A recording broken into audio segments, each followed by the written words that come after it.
Maggie Calloway tore her dead sister's last letter in half the moment Cornelius Hargrove turned his back. Not from grief, not from fear.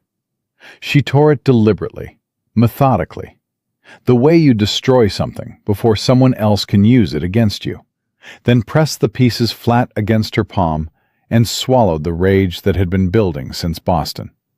Since the telegram, since the morning her father said, "It's a good arrangement," about sending his second daughter west to the man who had already buried his first. If you want to know what a woman does when she has nothing left to lose and everything left to prove, stay with me until the very end. Drop your city in the comments below and hit that subscribe button so you don't miss what comes next. The train out of Kansas City smelled like coal smoke and wet wool, and the particular desperation of people traveling too far from home with too little money. Maggie sat with her 2 traveling cases wedged between her knees and Ruth's letter on her lap, and watched the prairie open up around her like a wound. She had read the letter 40 times. She had it memorized. She was reading it again anyway, because reading it was the only way she knew to keep Ruth's voice from going completely quiet inside her head. "I've been eating only what Dot eats, drinking only water I draw myself. Neil has noticed. He looks at me differently now." 3 weeks after that letter arrived, the telegram came. Ruth Calloway Hargrove, deceased. Fever. Condolences offered. Her father had held the telegram for a long moment, and then set it on the table beside his coffee and said, "These things happen on the frontier." Maggie had not trusted herself to speak. She trusted herself now even less, because her father was sitting across from her in this rattling car, and she could feel him building toward something. The way you feel weather changing before the clouds arrive. "The Hargrove connection is not nothing," Patrick Calloway said finally. "I know, Papa." "A man of his standing, 40,000 acres, water rights from here to the Colorado line, the forgiveness of a considerable debt." "I said I know." "Then stop looking at me like that." Maggie folded Ruth's letter and put it in her coat pocket. "Like what?" "Like I've done something wrong." His voice went brittle at the edges. "I've done what a man does when the circumstances require it. Ruth understood that. She was reasonable about it." "Ruth is dead." The word landed hard. Patrick turned to the window. His jaw worked. For a moment, he looked less like the man who had managed her entire life with the precision of an accountant, and more like someone who knew exactly what he had done, and had decided the knowing was a price he could pay. "Hargrove is a respected man," he said to the glass. "He'll provide for you." The way he provided for Ruth. Ruth was not strong. His voice hardened back into its usual shape. "You are stronger. You always have been. That's why I'm the replacement." She said it without heat, without accusation, just the flat arithmetic of it. "The first replacement didn't take, so you're sending the spare." Patrick said nothing, which was its own kind of answer.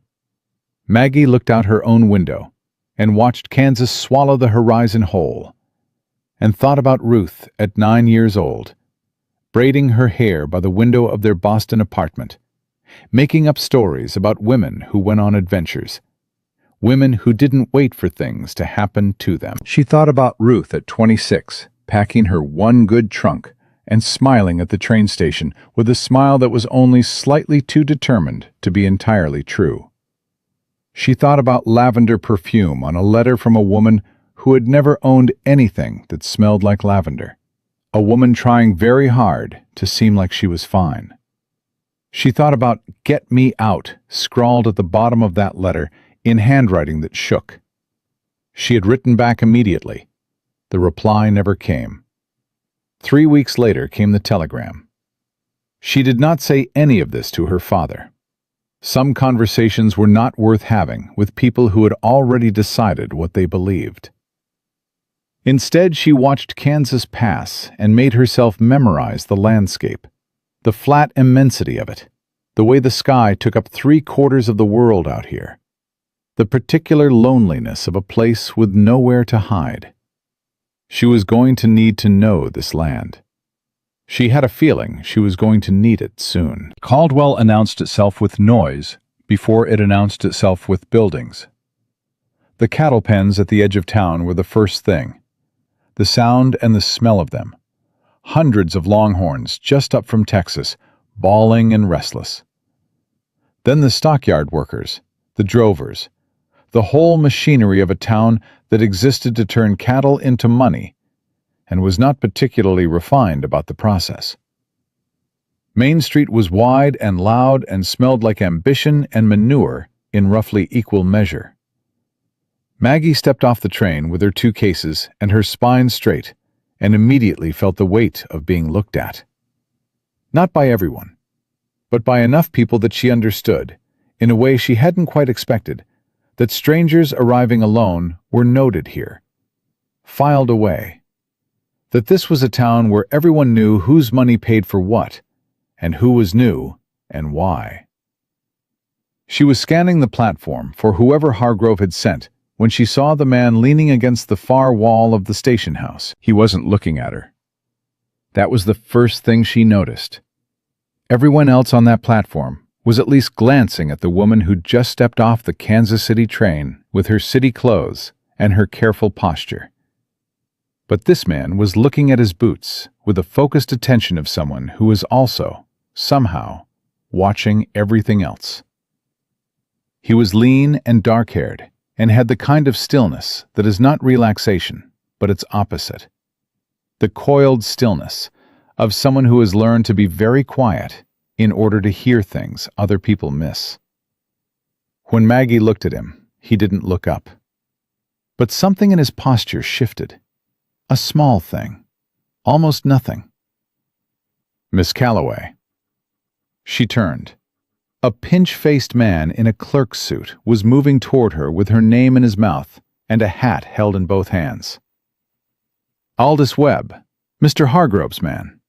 Welcome to Caldwell." She let Webb take her cases and didn't look back at the man by the station wall, but she felt, with the specific certainty of someone who had spent 26 years learning to read the room she walked into, that he watched her go. The drive to the Hargrove estate took 40 minutes over flat road, and Webb filled approximately 38 of those minutes with information Maggie did not ask for about Hargrove's water contracts and business interests and standing in the county, delivered in the tone of a man who believed he was conferring an honor. She let him talk and watched the land and said, at appropriate intervals, and thought about Ruth's letter. The house came into view at the end of a cottonwood-lined drive, and it was exactly what power looked like when it was trying to look reasonable. 3 stories, white painted, a wraparound porch, gardens along the south side that were clearly planted with care, roses and kitchen herbs, and something with purple flowers she didn't recognize. Ruth's gardens. Ruth had written about them in her early letters. "I've been working on the south side. I think lavender might do well here." And Maggie had thought nothing of it then, and thought everything of it now. The front door opened before Webb brought the wagon to a stop. The woman who came out was 50-something and broad-shouldered, and moved with the economical confidence of someone who had run this household for a long time and knew every corner of it that mattered. She looked at Maggie the way a doctor looks at a patient. Quickly, thoroughly, and with more information in the look than she chose to convey. "Dorothy Pruitt," she said. "Dot, come inside. I'll show you your room." Then, without lowering her voice or checking whether Webb could hear, "Don't let him pour you anything." Maggie stopped on the porch step. "I beg your pardon?" "You heard me." Dot was already holding the door open. "Come on, he'll want to meet you in the parlor at 4. The parlor was too big and too formal, and had the feeling of a room designed to establish something rather than to provide comfort. Hargrove was at the window and she took him in the way Ruth had failed to warn her. Because Ruth had described him as formal, as controlled, as a man of specific standards, and all of that was true, but none of it prepared you for the central fact of him, which was that he looked perfectly reasonable. He had a strong jaw and steady hands, and the unhurried manner of a man who had never in his life been forced to hurry because the world rearranged itself around his schedule. He was 52, and handsome in the way that money and certainty make men handsome, and he looked at her with the frank, assessing gaze of someone evaluating a new piece of equipment. Not unkindly. That was the part that made her skin crawl. "Miss Calloway," he extended his hand. His grip was measured and brief. "I trust the journey was manageable." "Long," she said, "but I'm here." "Good." He gestured to a chair. "Sit. I don't see the point in pleasantries between practical people." She sat. He didn't offer her anything to drink. She noted that and filed it. "Your sister and I had a functioning arrangement," Hargrove said, settling across from her with the ease of a man who had conducted this particular conversation before, or something very like it. She managed the household effectively. The children responded well to her. She was adequate in her public role. Her death was unexpected and disruptive. A pause. Just long enough to suggest grief, not long enough to contain it. "I believe a similar arrangement with you will serve both our interests." "What interests of mine does it serve, exactly?" He looked at her, a small recalibration happening behind his eyes. "Security, stability, a position of standing in a growing territory." He leaned back slightly. "Unless you have other options you'd prefer to pursue?" The question was shaped like courtesy, and was actually a cage. They both knew she had no other options. Her father had made certain of that. "What happened to your first wife?" Maggie asked.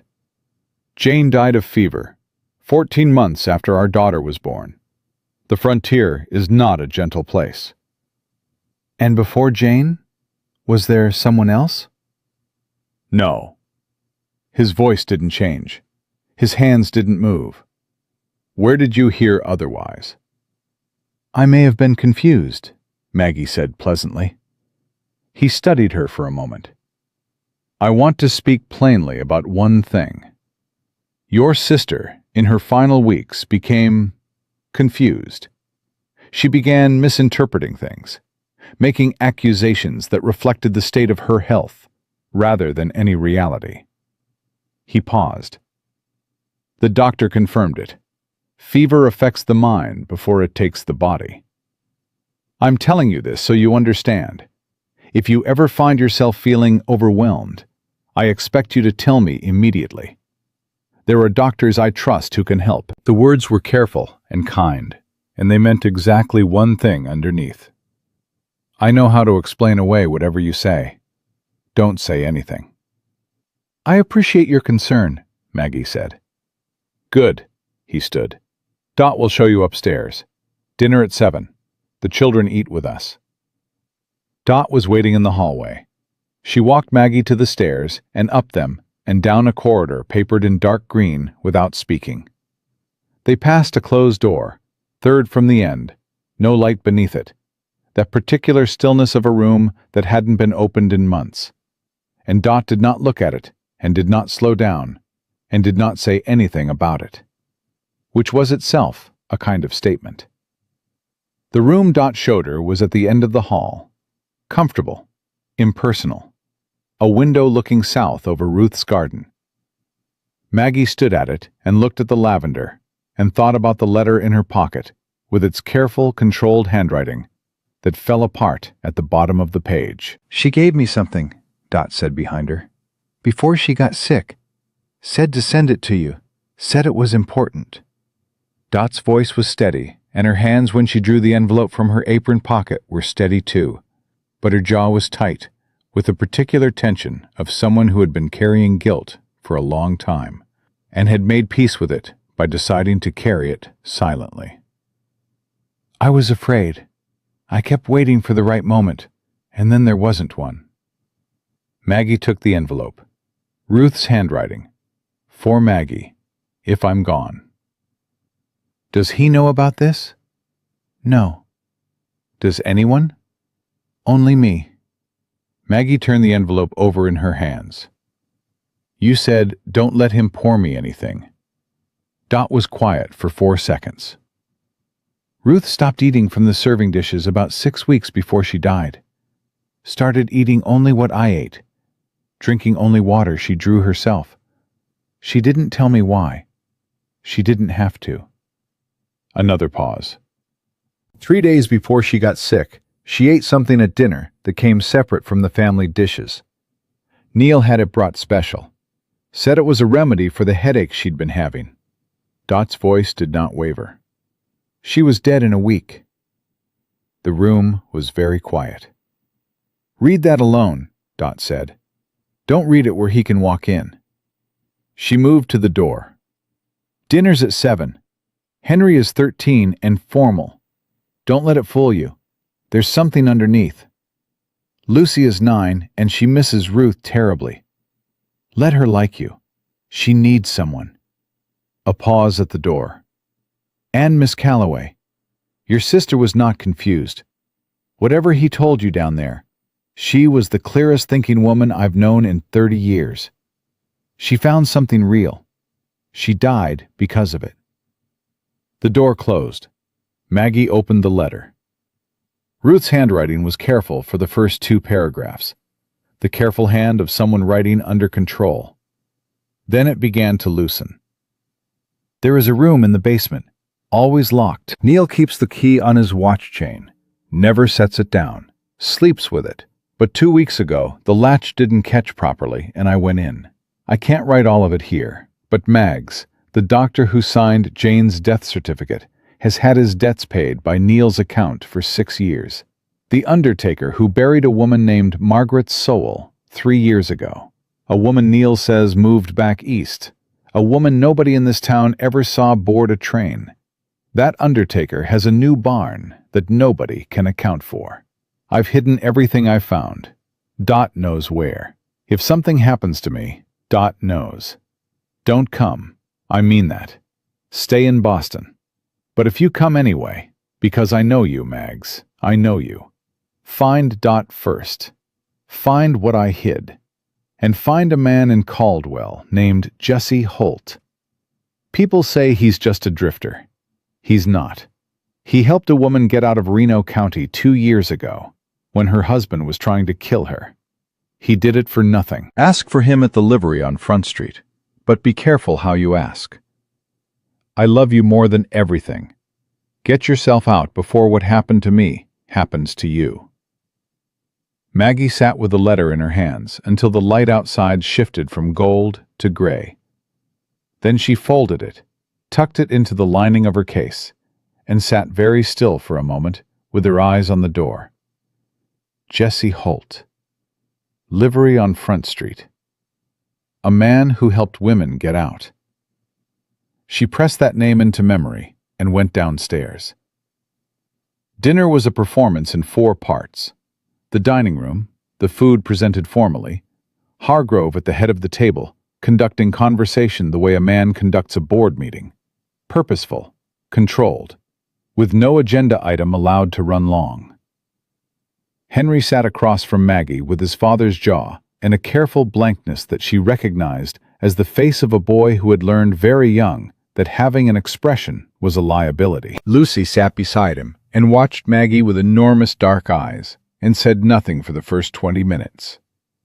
Then Hargrove said something about the water contract negotiations, and Henry said it was just geometry. And Maggie asked Henry if he enjoyed the geometry itself.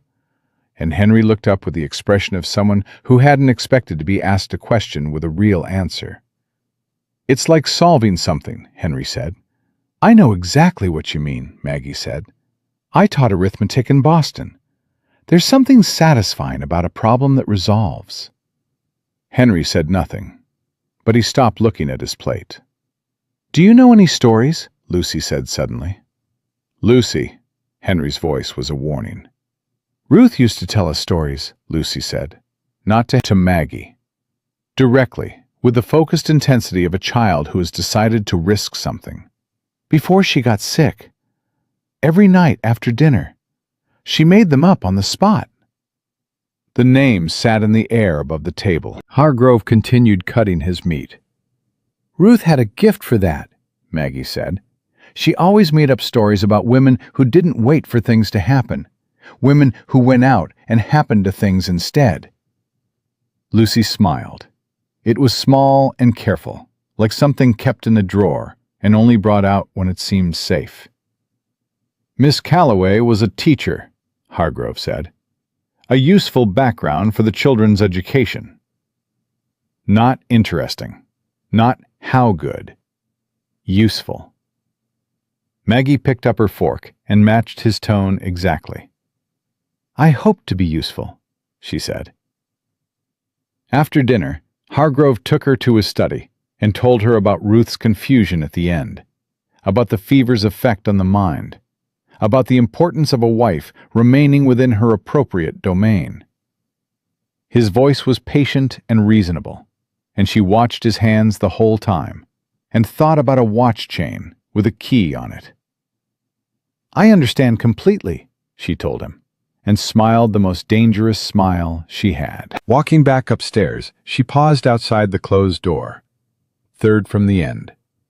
She pressed her palm flat against the wood for just a moment, said nothing, then went to her room and locked the door and sat on the edge of the bed in the dark. Past midnight, she heard them. Slow, deliberate, unhurried. Footsteps moving down the hallway toward the back of the house. A key in a lock, the sound carrying clearly through the silent building. A door opening, then closing, then nothing. Maggie sat up and held herself perfectly still and listened to the silence where the footsteps had been, and thought about Ruth writing, I heard footsteps below my room, and he looks at me differently now. And get yourself out. She was not getting out. Not yet. Not until she found what Ruth had hidden.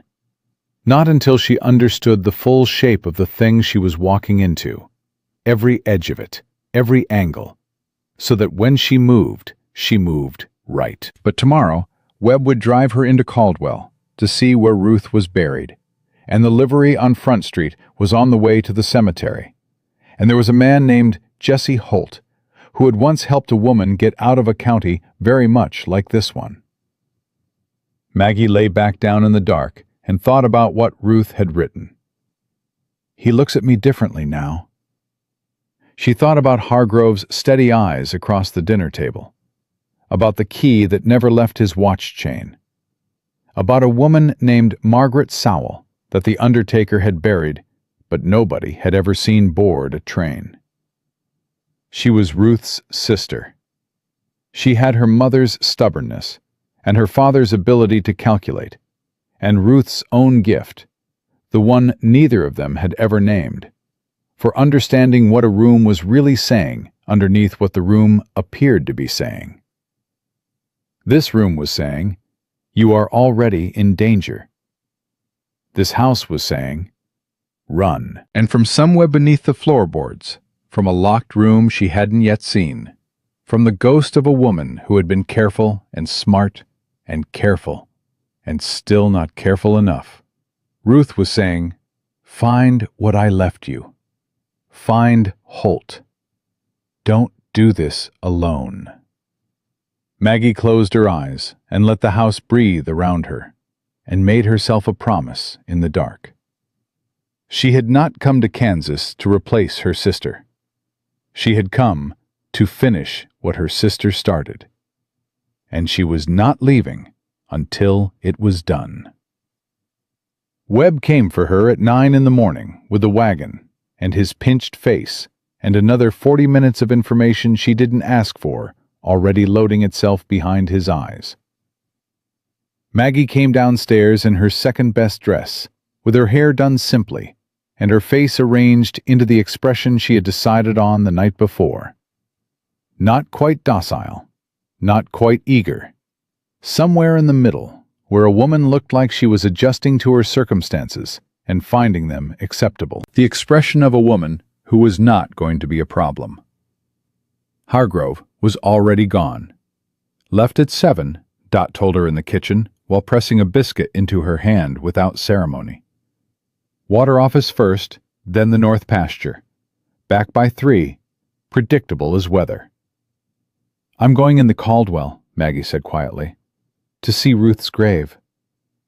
I know. Dot was already turned back to the stove. Webb will take you to the churchyard and wait with the wagon. You'll have maybe 20 minutes before he starts hovering. A pause. Front Street is 2 blocks east of the churchyard. Livery is the building with the blue door. You can't miss it. She didn't turn around. Don't run. Don't hurry. Women in a hurry get noticed out here. Maggie ate the biscuit and went to find Webb. The road into Caldwell felt different in the morning light than it had the evening before. More exposed. The flatness of the land that had seemed almost philosophical the previous evening now felt operational. Anyone on a rise could see for miles in every direction, which meant anyone watching from the Hargrove house could track a wagon all the way to town without difficulty. She sat up beside Webb and looked at the horizon, and thought about being visible and what to do about it. Mr. Hargrove speaks very highly of Caldwell, she said. Webb perked up. This was the language he understood. It's a growing concern, Miss Calloway. The cattle trade alone, well, you saw the pens. That's money moving through this town every season that would make your Philadelphia banks take notice. And of course, Mr. Hargrove's water interests tie into all of it. Man who controls water out here. Controls everything, Maggie said. Yes, he mentioned that. She let a beat pass. Has he always been well regarded? In town, I mean. By the ordinary people, not just the business community. Webb's enthusiasm adjusted slightly. He's a man of standing. That's what matters in a place like this. Of course. She looked at the road ahead. My sister seemed to find it lonely sometimes. Out at the estate. She mentioned it in her letters. Mrs. Hargrove was, well, she was perhaps not ideally suited to what? Webb's jaw worked. To the particular requirements of Mr. Hargrove's household, he said finally. She was a warm-natured woman. Mr. Hargrove prefers a certain precision in domestic affairs. I see, Maggie said pleasantly. The churchyard was at the north end of Caldwell, modest and wind-scraped, with a wrought iron gate that needed oil. Webb helped her down from the wagon with the relief of a man glad to be done talking, and told her he'd wait by the gate. Ruth's grave was newer than the others around it. The stone was plain. Ruth Calloway Hargrove, beloved wife, 1850 to 1879, and the ground in front of it had that particular rawness of earth that had been disturbed recently and not yet fully settled back into itself. Someone had placed a bunch of dried wildflowers at the base of the stone. They were too informal for Hargrove's taste, which meant someone else had left them. Maggie crouched in front of the stone and put her hand on the ground, and didn't say anything for a moment, because she was listening. To the wind, to the distant sound of cattle, to the specific quality of the silence that surrounded a place where someone you loved had been put into the ground. I found your letter, she said finally, quietly, low enough that Webb couldn't have heard from the gate, even if the wind hadn't been carrying sound away from him. Both of them. I know what you were trying to tell me. I'm going to finish it. She pressed her palm flat against the earth, the way she had pressed it against the door the night before. I'm sorry it took me this long to get here. I'm sorry I didn't come sooner. I'm going to fix that. She stood, brushed her skirt, walked back to Webb with the composed expression of a grieving woman who had contained her grief appropriately, and told him she'd like to walk briefly through town before they returned, to acquaint herself with Caldwell. Webb looked at the main street, and at her, and at his watch, and agreed with the of a man who knew his opinion was not being asked for. Front Street was exactly 2 blocks east of the churchyard. The livery was exactly where Dot had said. Blue door, faded to the color of a winter sky. The sound of horses and hay, and the thick, warm smell of the place, reaching her half a block away. Maggie walked past it once. Let her eyes go over it, the way her eyes went over every building they passed, without pausing, without marking it. Then she told Webb she wanted to look at the dry goods window across the street and watched him take the opportunity to speak to a man he recognized outside the feed store.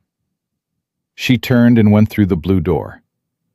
The livery was dim and long, and she gave her eyes 3 seconds to adjust before she moved. There were 4 horses in stalls, and a boy of about 14 mucking the far end, and a man crouched by the second stall from the door, working on something with a piece of leather harness in his hands. He did not look up when she came in. He was lean and dark-haired, and had the quality of stillness she had noticed at the train station. The kind that was not absence, but attention. The kind that meant he was already aware of exactly who had just walked through his door. "I'm looking for Jesse Holt," she said. "Lot of people look for things they can't find." He kept working the leather. "What makes you think he's here?"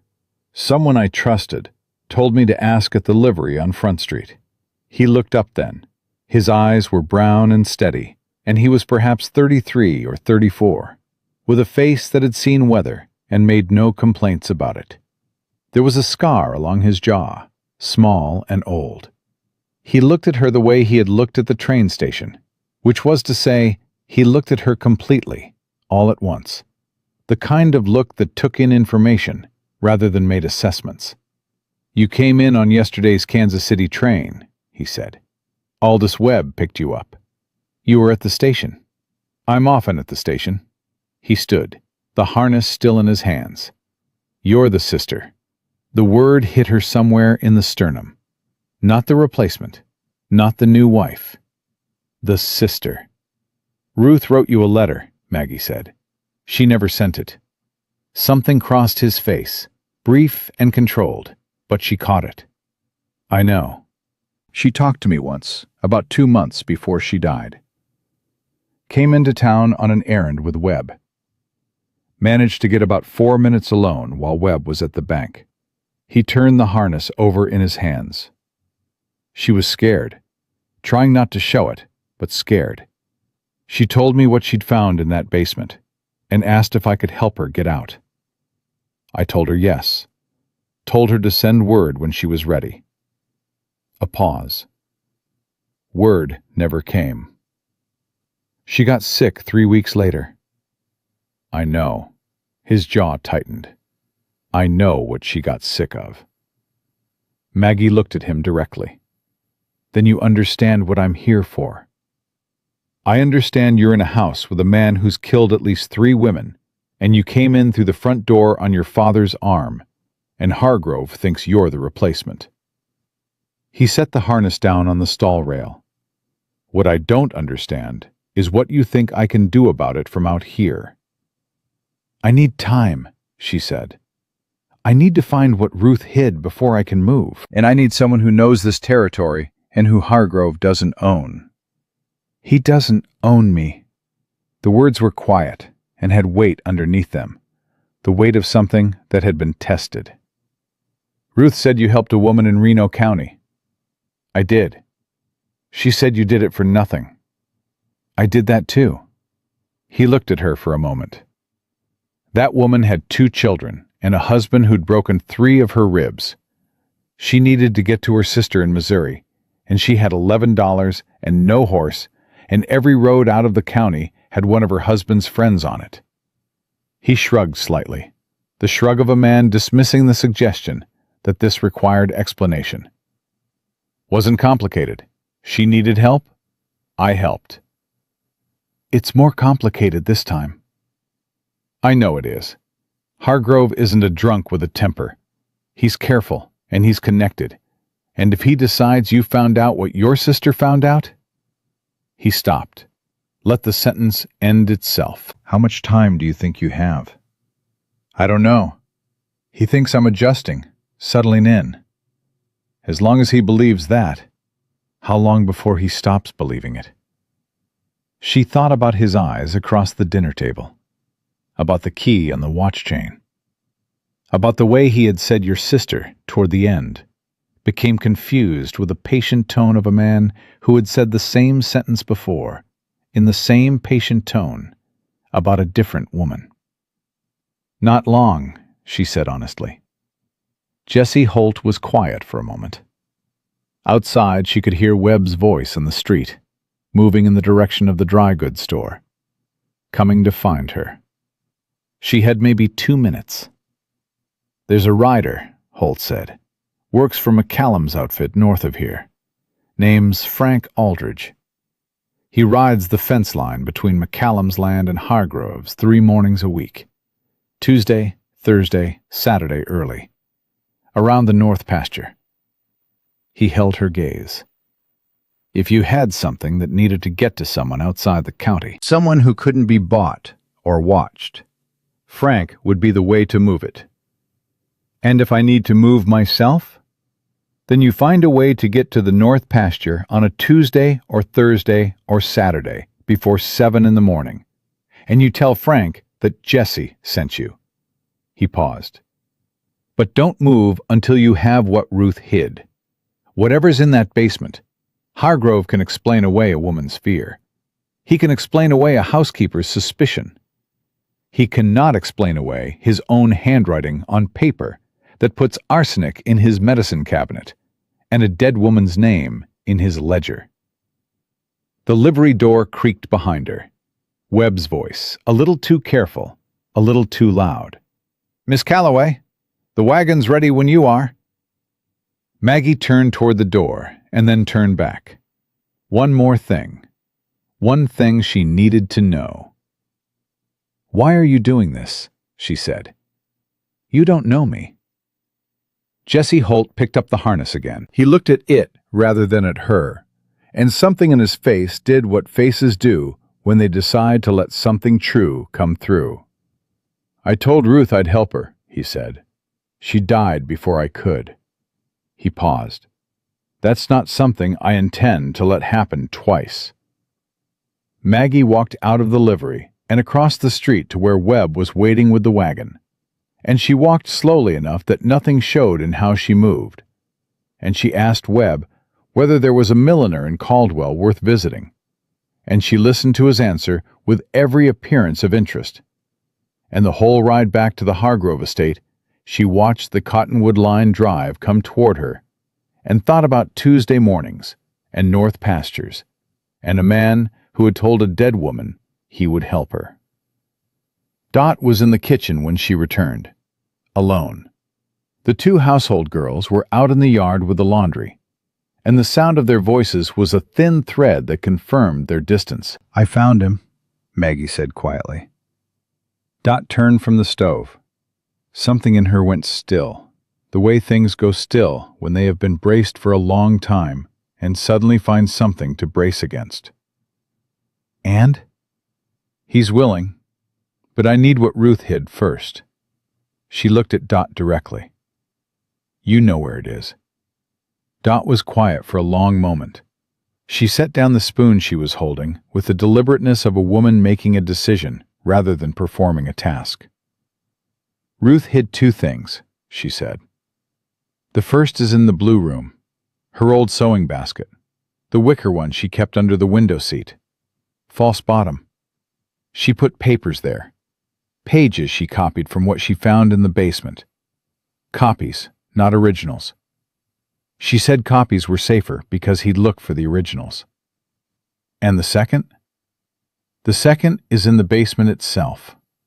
Dot's voice didn't change, but her hands went still against the work table. She hid it in the one place she knew he'd never look twice because it was already his. Inside the lining of a record book on the far shelf. Brown cover, no label. She said it was the original document, his handwriting, dates and doses and names. A pause. She said the copies would tell you what happened, but the original would put him in the ground. Maggie's chest was tight. "I need both." "I know you do." Dot looked at her steadily. "The blue room has been locked since Ruth died. He keeps the key in his study, third drawer of the left cabinet. He goes to the water office every morning except Sunday, back by 3. She paused. "The basement is harder. He keeps that key on his person. But on Thursday evenings he goes to the land office in Caldwell for the county meeting. He takes Webb and he takes the 2 yard men because he uses them to move the survey maps. The house is mine from 6 until 9. A silence. "That's your window." "This Thursday?" "That's the next Thursday." Maggie thought about Jesse Holt's hands steady on the harness, about "that's not something I intend to let happen twice."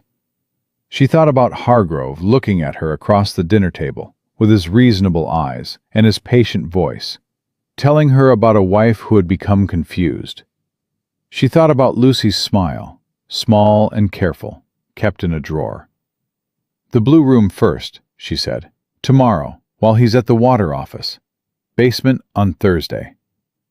Dot nodded once. The decision made, the shape of it settling between them like a thing that had always been going to happen and was only now finding its moment. "There's something else," Dot said. Maggie waited. "Henry knows." Dot's voice dropped further. "Not everything, but enough. He saw things when he was younger that he wasn't supposed to see, and he is a smart boy, and he's been working out the shape of it ever since. He won't say anything to his father. He hasn't in years." She looked at Maggie carefully. "But he watches." "He watched your sister. He's watching you. "And he is his father's son, in the sense that he does not do things halfway. If he decides you're trying to help, he'll help. If he decides you're a danger to Lucy, he will find a way to protect her that you won't expect." "What would make him decide I'm trying to help?" "Treating him like he's capable of the truth." Dot picked up her spoon again. The household girls were coming back in from the yard, the door opening at the far end, noise and air following them. Dot's voice dropped to barely anything. "He's 13 years old, and he's been protecting that little girl by himself for 2 years. He's exhausted, and he's frightened, and he doesn't know how to ask for help, because nobody in this house has ever been safe to ask."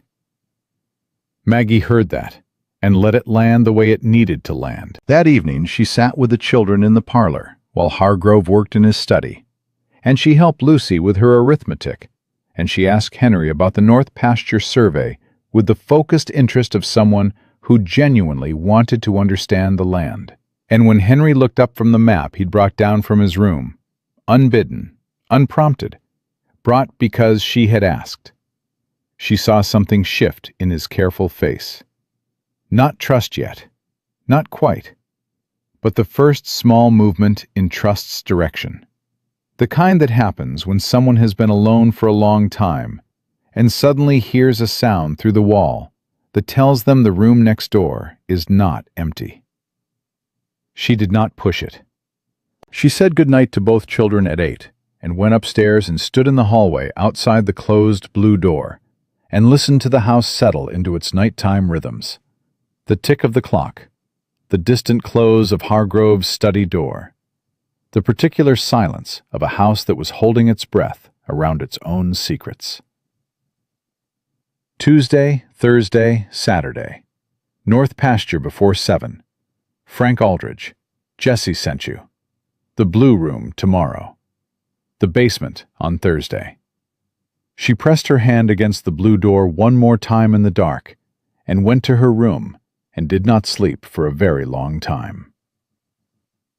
Wednesday morning came in gray and cold, and Maggie was dressed and downstairs before 6, which she had calculated would read as the eagerness of a woman trying to establish herself in a new household, rather than the sleeplessness of a woman who had been lying awake planning a break-in. Dot was already at the stove. Neither of them spoke. Dot set a cup of coffee in front of her, and Maggie drank it standing and watched the window and waited. Hargrove came down at 6:40 with his watch chain and his measured walk and his reasonable face, and ate breakfast with the efficiency of a man who regarded meals as fuel rather than pleasure. He spoke briefly about the water office meeting and told Maggie that the dressmaker would be coming Friday and that he expected her to be present and cooperative. She said she would be. He looked at her for one moment in the way he had been looking at her since she arrived, that flat assessment, checking for cracks, and apparently found nothing worth noting because he put on his coat and left. Webb followed 3 minutes later. The yardmen went to the north fence. The household girls were sent to the root cellar for preserves. Dot set a second cup of coffee on the table and said, "You have until noon." The key to the blue room was in the third drawer of the left cabinet in the study, exactly where Dot had said. Maggie had it in her hand inside 45 seconds and was in the hallway outside Ruth's door in 46. The lock turned smoothly, which surprised her. She had expected stiffness, the resistance of something unused. And then she understood that someone had been oiling this lock. Hargrove. He came into this room. He had been in here since Ruth died, maybe regularly, maybe checking for exactly what Maggie was now looking for. She went directly to the window seat. The sewing basket was wicker, dark with age, the kind of basket that had probably belonged to someone before Ruth and would belong to someone after her. The kind of ordinary object that disappeared into the background of a room so completely it became invisible.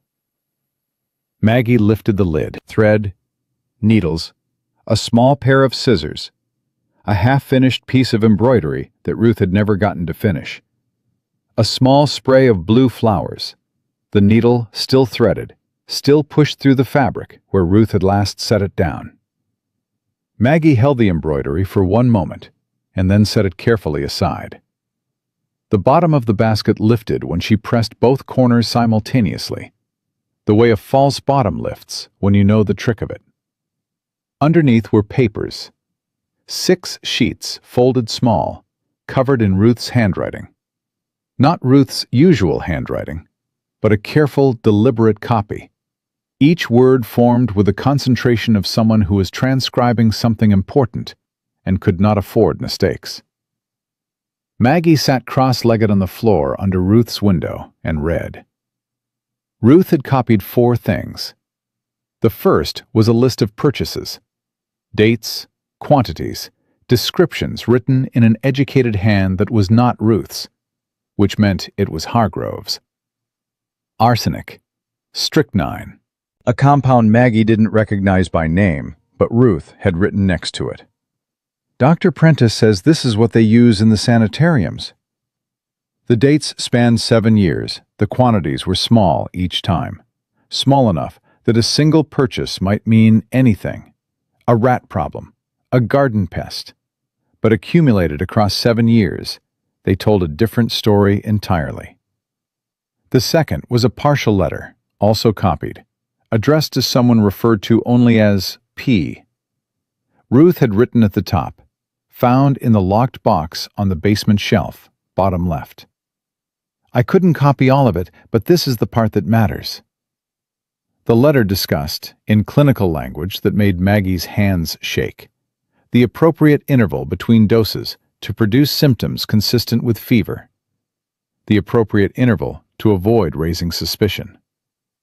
The writer had done this before and was advising someone who was about to do it again.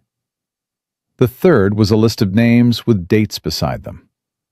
Jane Hargrove, Margaret Sowell, and below those two, a name Maggie didn't recognize.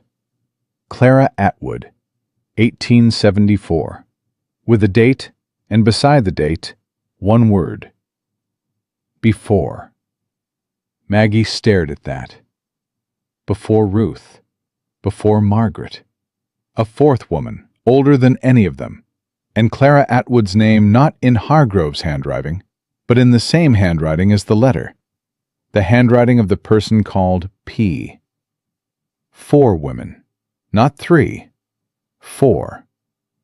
The fourth sheet was the one that made her sit back against the wall and close her eyes for 3 seconds. It was a record of payment, specific, dated, with names. Dr. Prentice, a sum large enough to buy silence for a decade. The undertaker in Caldwell, a smaller sum, for services rendered in the matter of M. Sowell. And at the bottom, a name she recognized from Ruth's first letter home, from the early optimistic weeks before the lavender. Sheriff Tom Aldgate, a monthly sum, noted as retainer, noted as ongoing. The sheriff. Hargrove had the sheriff. Maggie refolded the papers with hands that were absolutely steady because she would not let them be anything else. Tucked them inside the lining of her corset where they would not shift or rustle. Put the false bottom back. Put the embroidery back. Put the lid down and set the sewing basket exactly where she had found it. Then she stood and looked at the room for a moment. Ruth's room. Ruth's window. Ruth's dried wildflowers still in the glass on the writing desk, brown and brittle and held together by habit rather than any structural integrity. Maggie looked at them and thought about who had placed flowers on Ruth's grave, the informal bunch that wasn't Hargrove style. She thought about a 13-year-old boy who had been watching her the way he had been watching his father for years, learning patterns, calculating safety. She locked the blue room behind her, replaced the key, and went to find Henry. He was in the barn with the horses, which she had half expected. He had the focused look of someone doing physical work in order to avoid doing the thinking he was actually doing. The particular quality of a person whose hands are busy and whose mind is somewhere else entirely. He looked up when she came in without surprise, which told her he had heard her coming and had not left, which told her something was being decided. "Your father's going to be back by 3, Maggie said. No preamble. She had decided, based on everything Dot had told her and everything she had seen in Henry's careful face over the past 2 days, that preamble would insult him. "I don't have much time, and I need to know if I can trust you." Henry was quiet for a moment.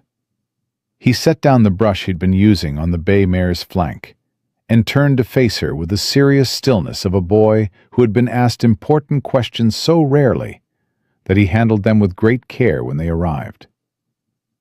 "Mama Ruth left flowers on her grave," he said, "before she was buried there. She gave them to me and told me to put them there when the time came. She said she hoped it wouldn't be soon." He paused. "I put them there the day after the funeral, when Webb took me to see the stone." Maggie absorbed this. She knew. She knew for a while. I think she was hoping she was wrong. His jaw worked. She wasn't wrong. No, she wasn't. Maggie looked at him directly. "Henry, I need to get into the basement on Thursday evening. I need the original documents your father keeps down there. Without them, what Ruth found it's important, but it's not enough. A judge can look at copies and call them forgeries. He can't do that with your father's own handwriting, his own dates, his own ledger." Henry said nothing, but he didn't look away. "I know what I'm asking," Maggie said. "I know what happens if he finds out. I know you've been keeping Lucy safe by yourself for 2 years, and I know you're 13 years old. And I know this is not your responsibility, and it never should have been." Her voice was even. She needed it to be even. "But I'm asking anyway, because I think you've been waiting for someone to ask, and because if I do this alone, I might not do it right, and Ruth deserves for it to be done right." The barn was very quiet. The bay mare shifted her weight and blew a soft breath, and otherwise the world seemed to hold itself still and wait for Henry Hargrove to make a decision. "He doesn't always lock it from the inside," Henry said finally. "The basement door. He locks it when he goes down. But sometimes when he comes up late and he's occupied with other things, He doesn't check the latch. He looked at his hands. Mama Ruth wasn't the first one to find it open. I found it open 2 years ago. I was 8. A pause. I didn't understand what I saw, but I remembered it. I've been remembering it ever since. Maggie waited. Thursday, Henry said. He leaves at 5:30 for the county meeting. He takes Webb and both yardmen. The cook goes to her sister's in town on Thursday evenings. She's done it for years. He's used to it. It'll be Dot and me and Lucy. He looked up. Lucy goes to bed at 7. She sleeps hard. She won't know. And you? I'll be awake. He said it simply, without drama. I'll be in the hallway at the top of the basement stairs. If I hear the wagon coming back early, I'll knock twice on the kitchen floor with my boot heel. You'll hear it in the basement. He paused. There's a window in the basement on the east side, low to the ground. It opens from inside. If you need to get out fast, that's the way. Maggie looked at this boy, this exhausted, careful boy who had taught himself the architecture of danger and the geometry of escape, because no adult in his life had protected him from the necessity of it, and felt something that was not quite grief and not quite rage, but contained both. When this is over, she said, you and Lucy are coming with me. I want you to know that. Whatever happens, whatever I find down there, I'm not leaving this county without both of you.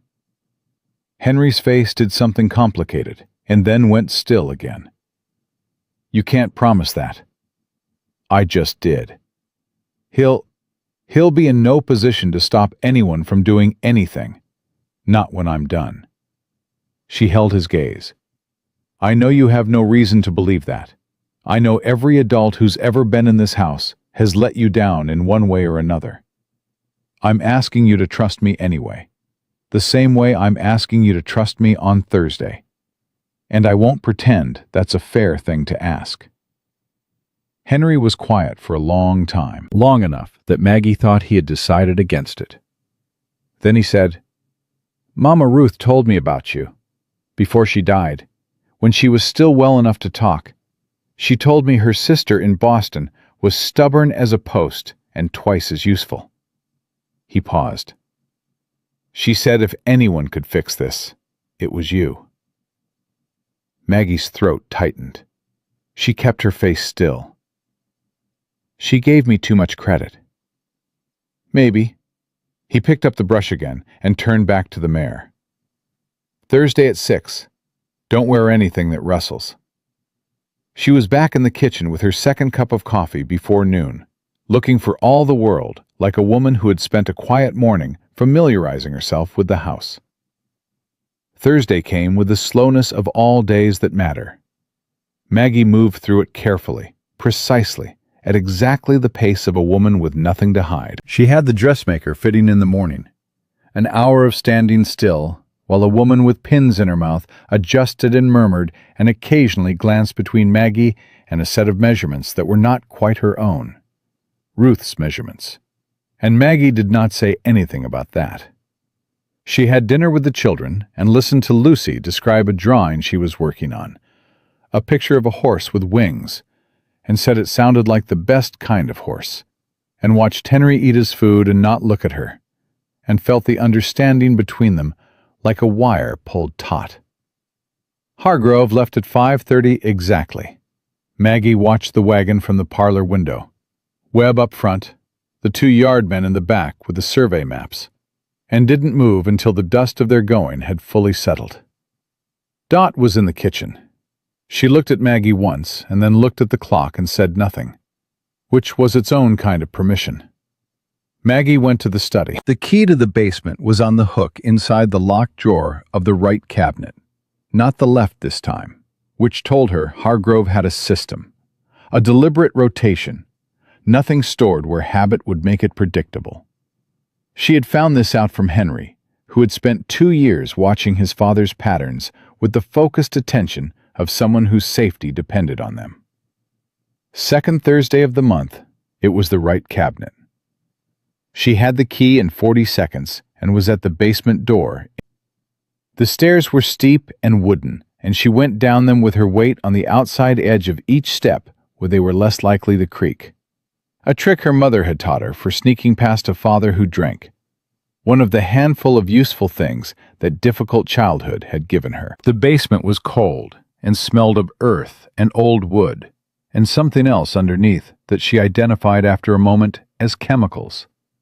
The sharp, particular smell of substances that had no business being in a house. She moved by the light of the small lamp she'd taken from the hallway, shielding it with her hand, and looked at the room around her. Shelves along 3 walls, crates and barrels, and the ordinary detritus of a working household. Preserved food, spare tools, things put down here and forgotten.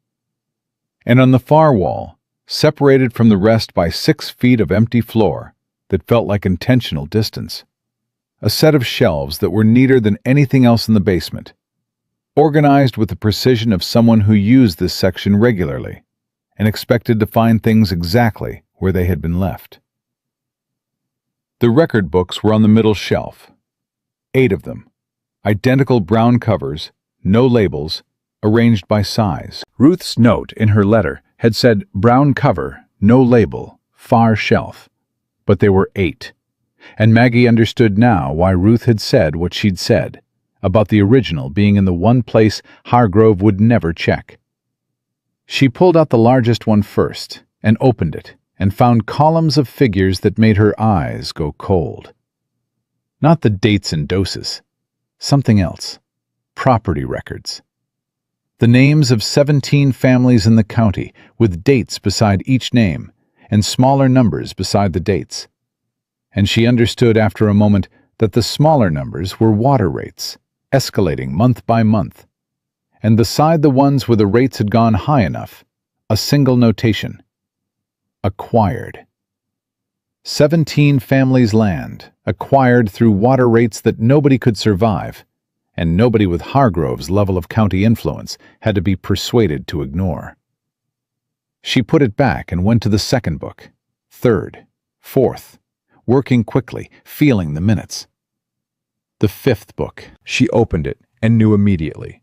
The handwriting was different from the others, not a ledger script, but the practiced hand of a man writing for himself, writing things he did not expect anyone else to read. Names and dates, and below each name, a column of notations that were terse and clinical, and constituted, taken together, a record of murder so methodical it made her vision blur at the edges. Jane, Margaret, Clara Atwood, who was not a wife, but a business partner who had discovered something she shouldn't have. 1874. 5 years before Maggie had ever heard the name Hargrove. And Ruth. Ruth's name at the bottom of the page, the dates beginning 2 months after their marriage, the notations tracking dose and interval and response with the same flat precision as the others, ending 7 weeks before her death in a notation that simply read, accelerated. Suspicion confirmed. He had known Ruth knew. He had speeded it up because she knew. 2 months. Ruth had had 2 months from the moment Hargrove knew she was watching him. She had spent those 2 months documenting, copying, hiding, trying to get word out, trying to find a way to survive. She had not survived. But she had left everything Maggie needed right here, in a place her killer had never thought to look, because it was already his. Maggie heard 2 knocks from above. Boot heel on kitchen floor. Distant, but clear. She was moving before the second knock had fully sounded. Book inside her corset lining alongside Ruth's copies. Lamp extinguished. Up the stairs with her weight on the outside edges. Key in the lock. Lock turned. She was in the kitchen doorway when she heard the wagon on the drive. Henry was at the top of the stairs, his face carefully composed. He looked at her hands. She gave him the smallest nod. He exhaled. It was barely anything, barely a sound, but it was the exhaled breath of a boy who had been holding something in his chest for 2 years and had just been told, without words, that someone else was carrying it now. Hargrove came through the front door 6 minutes later. The meeting had ended early, he said. He asked if dinner was available. He looked at Maggie with his reasonable eyes and his measuring gaze and found her exactly where he expected to find her, sitting in the parlor with Lucy's arithmetic book, helping the girl with her sums. "How was your evening?" he asked. "Quiet," Maggie said. "Lucy is making excellent progress with her division." Lucy looked up at her father with enormous dark eyes and said nothing, which was its own kind of protection, its own small strategic silence, learned from watching the adults in this house navigate a man who believed he controlled everything in it. He did not control everything in it. Not anymore. Maggie turned a page in the arithmetic book and kept her face smooth and her hands steady, and thought about Frank Aldridge riding the fence line on Tuesday morning, and Jesse Holt at the livery with his steady hands and the particular patience of a man who had been waiting for the right moment for 2 years. 2 days. She needed 2 more days. She looked at Lucy's careful numbers in the margins of the workbook and thought about what Ruth had written. "Get yourself out before what happened to me happens to you." She thought about how Ruth had not gotten herself out in time, how Ruth had been careful and smart and still not fast enough, and how Maggie was going to be faster, because she had what Ruth had spent her last weeks building, and because, unlike Ruth, she had already found the people willing to help her use it. Tuesday morning, North Pasture, before 7. "Jessie sent you." She closed the arithmetic book and said goodnight to Lucy and walked upstairs past the blue door and the basement door and the closed study where Hargrove was already back at his ledgers, and she locked her bedroom door behind her and stood in the dark and felt the weight of the documents against her ribs, like a heartbeat. Ruth's heartbeat. Still going. Still insisting that what she had found was worth finding, worth dying for, worth fighting to the surface no matter how long it took and how much it cost. "I know you'll come anyway," Ruth had written, "because I know you." She had known her. She had known her exactly right. Friday passed without incident, which was itself a kind of incident, because Maggie had learned in 4 days that a house built on secrets had its own weather system, its own pressure changes, and the particular stillness of Friday felt less like calm and more like the held breath before something breaks. Hargrove was present all day. This was the variable she had not fully accounted for, that he would sometimes stay home, moving through the house with his measured walk and his watch chain and his reasonable face, appearing in doorways at intervals that felt almost deliberate, as if he were checking the position of pieces on a board. The dressmaker came and went. Maggie stood still for her measurements and made appropriate conversation, and felt Hargrove's eyes from the doorway twice, and both times she was doing exactly what she was supposed to be doing, and both times the fact that she was doing exactly what she was supposed to be doing felt more dangerous than if she had been doing something wrong. Controlled people notice when other people become controlled. She understood that now. She was going to have to be more careful about how careful she was. Saturday was worse. Hargrove took her on a tour of the property. Not an invitation, a directive, delivered at breakfast in the tone of a man laying out a schedule. He showed her the north pasture and the water lines and the fence that divided his land from McCallum's.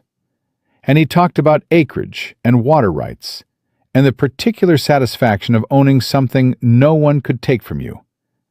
And Maggie walked beside him and listened, and said the right things, and the whole time she was thinking about Frank Aldridge, who rode this same fence line on Tuesday mornings, who was 2 days away, who was the line between where she was and where she needed to be. "Your sister used to walk out here," Hargrove said at one point, stopping at the north fence and looking at land beyond it with the proprietary gaze of a man surveying inventory. "She found the land monotonous. She was a city woman." "I find it clarifying," Maggie said. He looked at her. That assessment again, that flat, measuring look. "You're more practical than she was. We were different in many ways. She was sentimental. Sentiment is a liability out here." He turned back toward the house. "You seem to understand that." She let him believe that. She followed him back across the pasture, and the whole time her eyes were on the fence line, and she was counting the distance and thinking about Tuesday. Sunday was church, which meant Caldwell, which meant 40 minutes in the wagon with Webb and the children, while Hargrove rode ahead on his black horse, which meant Maggie sat between Henry and Lucy on the wagon seat, and felt Henry's shoulder against hers, and understood from the slight, deliberate pressure of it that he was telling her something, without telling her something. She looked at him once. He looked forward. Then he said, very quietly, under the sound of the wheels and Webb's clicking to the horses, "He was in the study for 3 hours last night." "I know," Maggie said, equally quiet. "He was looking at something. I heard him open the right cabinet twice." She kept her eyes on the road ahead. "Was anything disturbed?" "Not that I could see, but he's—" Henry paused. "He gets quiet like this when he's thinking hard. He went quiet like this about 6 weeks before Mama Ruth got sick." The wagon rolled on, and Lucy pointed at a hawk sitting on a fence post and said it looked like the horses in her drawings, the way its wings folded. And Webb made an agreeable sound. And Maggie sat with that information settling into her bones like cold water. 6 weeks. Ruth had had 6 weeks from the time Hargrove went quiet to the time she died. Maggie had been in this house 5 days. She did not allow herself to calculate the reduced interval. She did not allow herself to think about accelerated. Suspicion confirmed in this flat handwriting in the basement ledger. Instead, she counted forward to Tuesday morning with the fixed attention of someone who has decided that counting forward is the only arithmetic that matters right now. The church service was long, and the minister was the kind of man who believed that volume was a reasonable substitute for depth. Maggie sat in the Hargrove pew with her hands folded and her face appropriately reverent, and looked once, briefly, at the door on the far side of the church, where a lean, dark-haired man sat in the last row with his hat on his knee. Jesse Holt. He was not looking at her. He was looking at his hat with the same focused attention he had given his boots at the train station, which she now understood was just what his attention looked like from the outside, directed inward, taking everything in, showing nothing. She looked away before she had fully looked. She did not look again. But on the way out, in the press of the congregation moving through the doors into the Kansas morning, a folded piece of paper appeared in her gloved hand with the efficiency of a magic trick, slipped there by someone who brushed past her at exactly the right angle and kept moving without breaking stride. She closed her fingers around it and kept walking and did not look back. In the wagon, with Henry beside her and Webb up front negotiating a gap between 2 farm wagons, she worked the note open against her palm with the practiced invisibility of a woman who had learned young how to read things she wasn't supposed to have. Tuesday. Come early. Aldridge rides at 6, not 7. Bring the children. Don't wait for better conditions. There won't be better conditions. She refolded it and held it in her fist until she could get it to her room, and then she burned it in the lamp flame and watched it go to ash and thought about, don't wait for better conditions. He knew something she didn't. Or he knew the same thing she knew and had reached the same conclusion faster, that the window was shorter than she had thought, that Hargrove's quiet was not the quiet of a man at ease, but the quiet of a man who was deciding something, and that deciding things was what preceded acting on them. Monday was the longest day of Maggie's life, and she had had some long days. She went through it task by task, the way you go through difficult terrain, not looking at the whole distance, just the next step and the next. She helped Lucy with her watercolors in the morning, and spent an hour with Dot in the kitchen, learning where the household stores were kept, which was useful both as cover and as practical knowledge for a woman who might need to move quickly in a house she didn't know well enough yet. She read in the parlor in the afternoon, while Hargrove worked and listened to the specific quality of his movements on the floor above her, and tracked them the way Henry tracked them, learning the pattern, finding the edges of it. At dinner, Hargrove said, "I've invited the county assessor for dinner on Wednesday. I'll expect you to be present and to manage the table appropriately." Wednesday. She noted the word. "Of course," she said. "I'll also need Webb to drive to the land office Tuesday morning. I have documents that need to be registered before the end of the month." He picked up his fork. "Webb will be gone from 8 until at least noon. You'll manage the household in that time." She looked at her plate. Webb gone Tuesday morning. The yardmen would still be at the fence. Dot in the kitchen. Just her and the children and the open Kansas morning. She said, "I'll manage it well." She did not look at Dot. She didn't need to. From the far end of the table, where Dot was serving the second course, she felt the housekeeper's stillness, a specific kind of stillness that was not surprise but recognition. Henry, when she glanced at him, had his eyes on his food and the careful blank face he wore like armor. But his left hand had stopped moving. That night she went to Henry's room. She knocked twice, softly, and waited. And when the door opened, she went in, and they stood in the dark, and she told him what she needed him to do in the morning. She told him quickly and in full, because he was 13 years old, and she owed him the truth, and because she needed him to understand the whole picture, not just the part he was playing in it. He listened without interrupting. This was one of the things about Henry that made her chest ache, the way he listened, with his whole body. The way a person listens when they have learned that information is something you cannot afford to waste. "Lucy doesn't know," he said when she finished. "Lucy doesn't need to know until she's on a horse. She'll be frightened." "I know, but she'll be more frightened if I explain it now, and she has to sleep between now and then knowing what's happening. She's 9. She needs to sleep." Maggie paused. "When we're on the road and she's frightened, she'll need you to be steady. That's your job tomorrow. Can you do that?" He nodded without hesitation, which was its own kind of courage. "What if he comes back before Webb does?" "He won't. He's expecting Wednesday to be the next thing he needs to manage." She meant this in both the ordinary sense and the other sense, and she saw from Henry's face that he understood both meanings.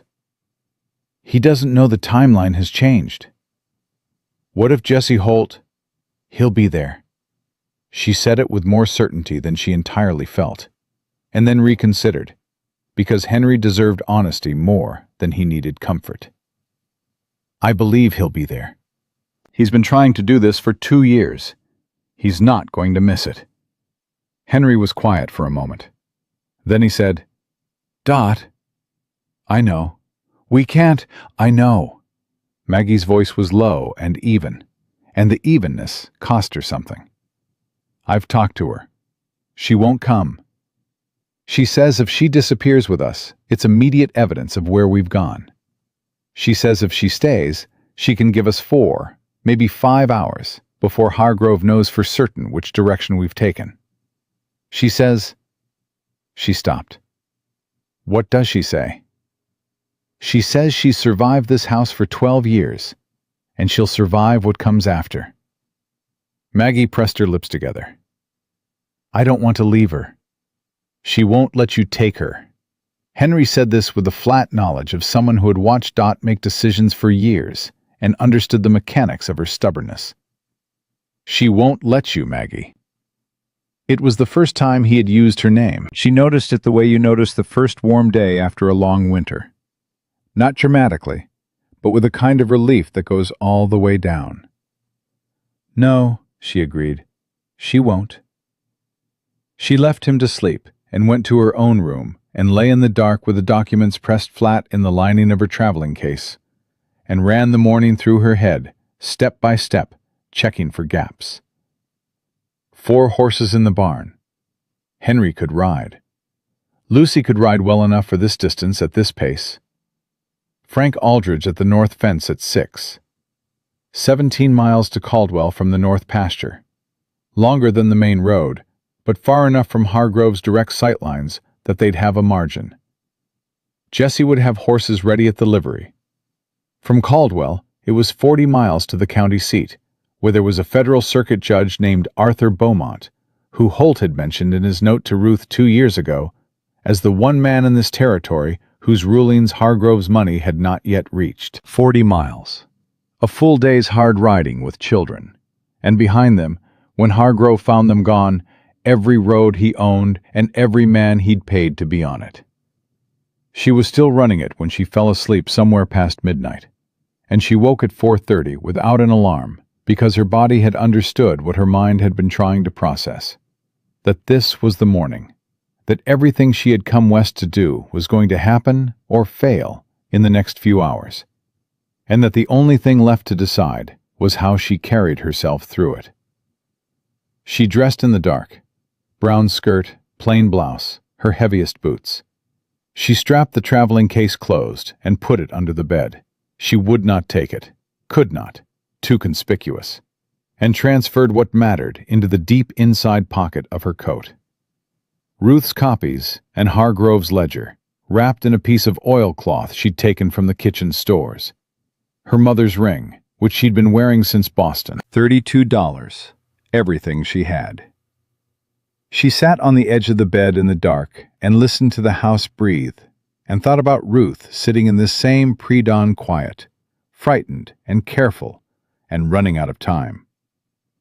She thought about "I'd rather be disrespectful than dead," and about dried wildflowers in a glass on a writing desk, and about a small, careful voice saying, "Mama Ruth used to tell us stories every night after dinner, before she got sick." She stood up. She was ready. The hall was dark and still.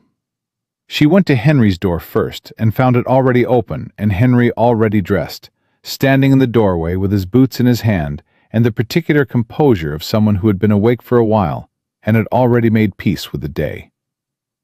She nodded at him and he nodded back, and they went together to wake Lucy. Lucy startled awake and looked at them both with confused, dark eyes, and started to speak, and Henry put a finger to his lips and took her hand, and she looked at his face and went quiet, in the absolute trusting way that children go quiet when the person they trust most in the world tells them without words that this is serious. She dressed quickly, not gracefully, with Henry helping her buttons in the dark, and she didn't ask questions, which told Maggie more about what this child had absorbed about how to survive in this house than anything else could have. Dot was in the kitchen with the lamp low and 3 biscuits wrapped in cloth on the table. She looked at the children for a long moment, and then she looked at Maggie, and something moved across her face that was not sentiment exactly, but was what lives underneath sentiment in people who have trained themselves not to show it. "North pasture gate is unlatched," she said. "I unlatched it an hour ago." "Dot, take the biscuits." Her voice was absolute. She turned back to the stove. "I've got a kitchen to have been working in all morning." Maggie picked up the biscuits. She put her hand on Dot's arm for one brief moment, just one, and Dot's hand came up and covered hers and pressed once, hard, and then let go. They went out the back. The Kansas morning was cold and enormous, and the sky was just beginning to separate from the land at the eastern edge, a thin, pale line, like a seam coming undone. Maggie moved the children across the yard quickly and quietly, Lucy's small hand in hers, Henry's boots crunching too loud on the hard ground, until she pointed down, and he understood, and they moved differently, on the balls of their feet, the way she had moved on the basement stairs. The horses were in the near stall. 3 of them. She had counted on Thursday evening when she passed the barn with entirely casual interest. She had been counting on them ever since. She saddled hers and the bay mare she'd seen Henry with, and helped Lucy onto the smallest one, with the patience of someone who knew that rushing a frightened child onto a horse in the dark was slower than taking 30 extra seconds to do it right. They were through the north pasture gate before 5:45. The land opened up around them, flat and immense and gray in the pre-dawn, and Maggie pushed them to a canter and felt the cold air hit her face and thought, with a clarity she hadn't felt since she'd read Ruth's letter on the train, that this was what forward felt like. Not safe, not done, but forward, with the documents against her ribs and Ruth's sister's children on either side of her, and the fence line ahead where a rider named Frank Aldridge would appear at 6 o'clock if Jesse Holt was the man she believed him to be. She heard Lucy make a small sound beside her and looked over to find the girl riding with her jaw set and her eyes forward and her small hands steady on the reins, frightened and determined in equal measure, which was exactly what bravery looked like when it was 9 years old. "You're doing wonderfully," Maggie said. Lucy glanced at her. "Are we going to be okay?" Maggie looked at the fence line ahead. The sky was lightening by the minute, going from gray to the particular pale gold that preceded full sunrise, turning the flat Kansas land from shadow into something almost luminous. Somewhere ahead, past the fence, past the next 17 miles and 40 miles beyond that, there was a judge who couldn't be bought, and a man who had already decided not to let this happen twice. "Yes," she said, "we're going to be okay." She said it the way Ruth would have said it, not as a promise she was certain she could keep, but as a declaration of intent, the kind you make because the alternative is unthinkable, and because sometimes saying a thing out loud is the first step toward making it true. The fence line appeared out of the dawn, and on it, right where he was supposed to be, a rider in a working coat sitting easy on a gray horse, waiting. Frank Aldridge was exactly what a man who rode fence lines at 6 in the morning looked like. Weathered and unhurried, and possessed of the specific economy of movement that came from spending most of your working life on horseback in open country.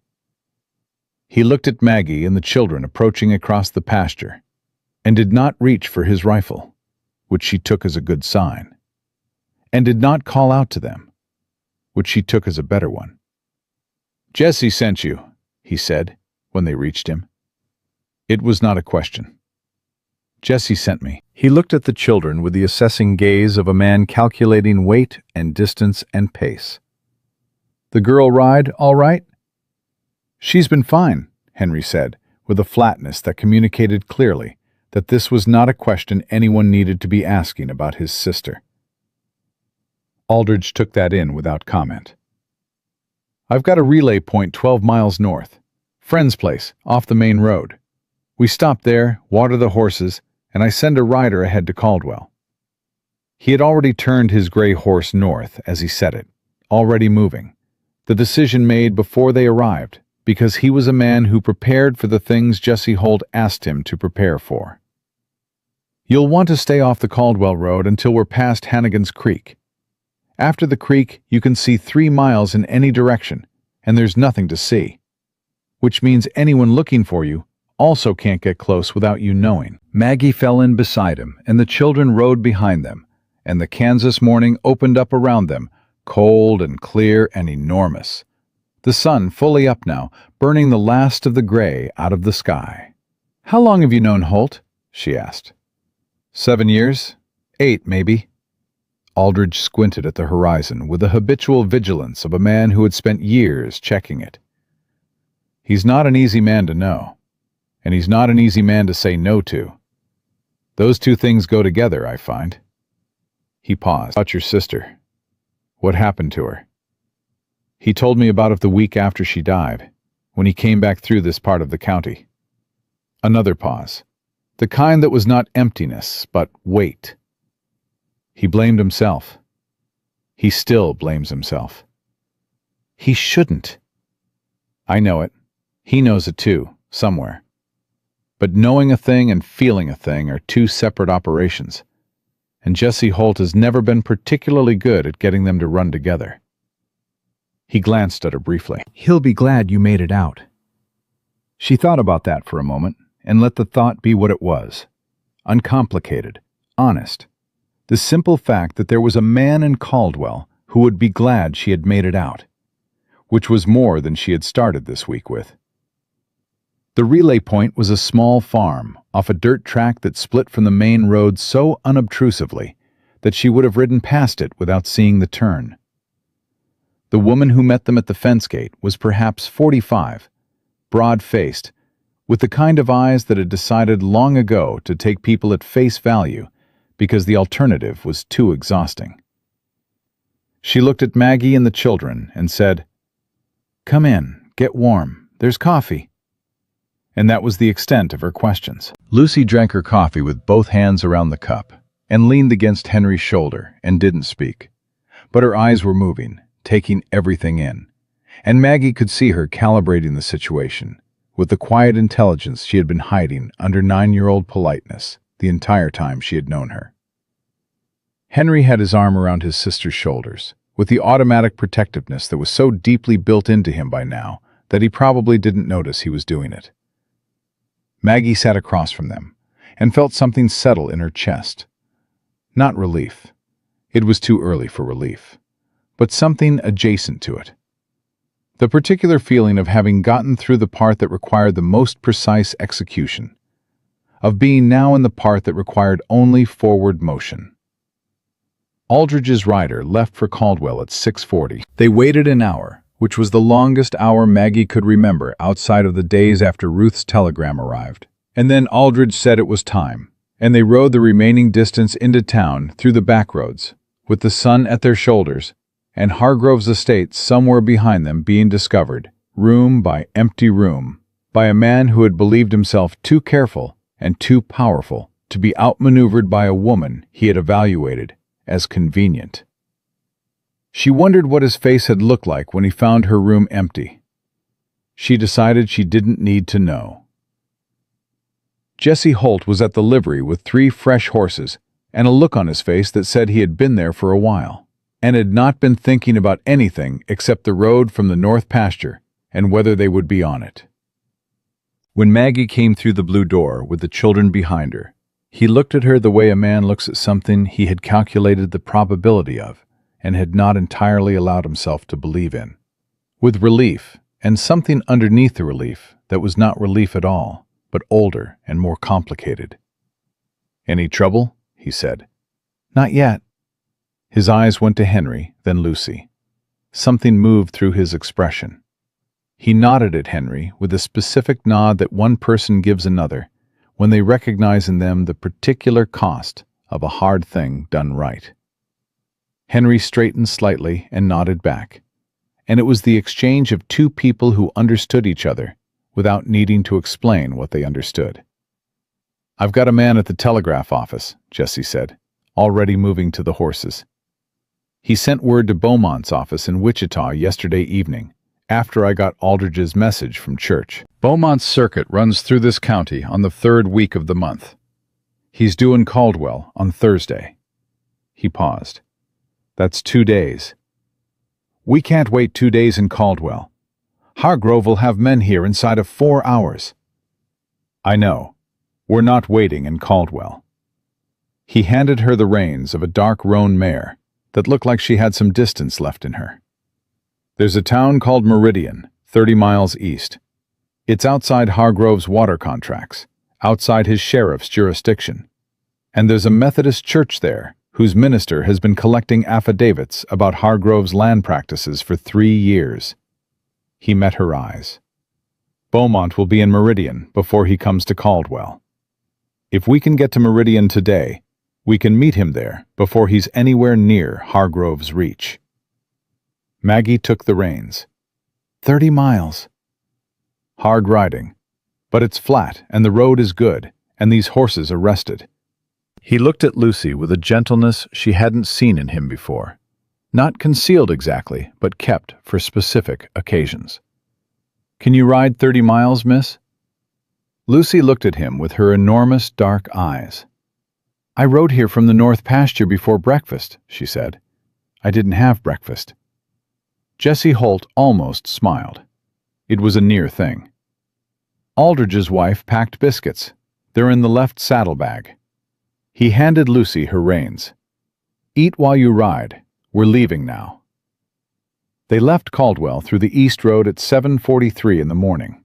4 riders, the sun hard and bright in a sky that had decided to be relentlessly clear, as if the weather had chosen the side. Maggie rode beside Jessie, with the documents solid against her ribs and the empty miles ahead of them, and the complicated mathematics of pursuit working itself out in the back of her mind.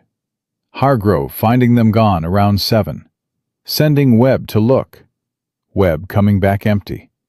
Hargrove making the decision to go himself, which he would make quickly because he was not a man who delegated things that mattered. He'll come himself, she said to Jessie. He won't send men. He'll come. I know.